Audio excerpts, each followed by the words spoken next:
தமிழ்நாட்டில் எஸ்ஐஆர் பணிகள் இன்றுடன் நிறைவடைய உள்ள நிலையில் வரும் 17ஆம் தேதி இறுதி வாக்காளர் பட்டியல் வெளியாகிறது. தமிழகத்தில் கடந்த நவம்பர் மாதம் முதல் நடைபெற்று வந்த எஸ்ஐஆர் பணிகள் இன்றுடன் நிறைவு பெற உள்ளன. தமிழகம் முழுவதும் வாக்காளர் பட்டியல் சிறப்பு தீவிர திருத்த பணிகள் மேற்கொள்ளப்பட்டு வரும் நிலையில் வரைவு வாக்காளர் பட்டியல் கடந்த டிசம்பர் 19ஆம் தேதி வெளியானது. இதில் ஆட்சேபம் தெரிவிக்க விரும்புபவர்களுக்காக ஜனவரி 30ஆம் தேதி வரை கால அவகாசம் வழங்கப்பட்டது.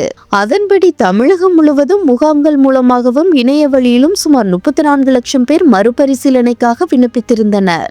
அதேபோல வரைவு வாக்காளர் பட்டியலில் இடம்பெற்ற போதும் உரிய ஆவணங்களை அளிக்காத சுமார் 12 லட்சம் பேருக்கு நோட்டீஸும் அனுப்பப்பட்டிருந்தது. இவர்களிடமிருந்து ஆவணங்களை பெற்று அதன் மீதான விசாரணையை முடிக்க தேர்தல் ஆணையம் உத்தரவிட்டிருந்த நிலையில் அதற்கான கால அவகாசம் இன்றுடன் நிறைவடைய உள்ளது. அதன்படி எஸ்ஐஆர் பணிகள் இன்றுடன் நிறைவு பெற உள்ள நிலையில் வரும் 17ஆம் தேதி இறுதி வாக்காளர் பட்டியல் வெளியாக உள்ளது. இந்த இறுதி வாக்காளர் பட்டியலின்படி தமிழகத்தில் சுமார் 5,65,00,000 வாக்காளர்கள் இருப்பார்கள் என எதிர்பார்க்கப்படுகிறது.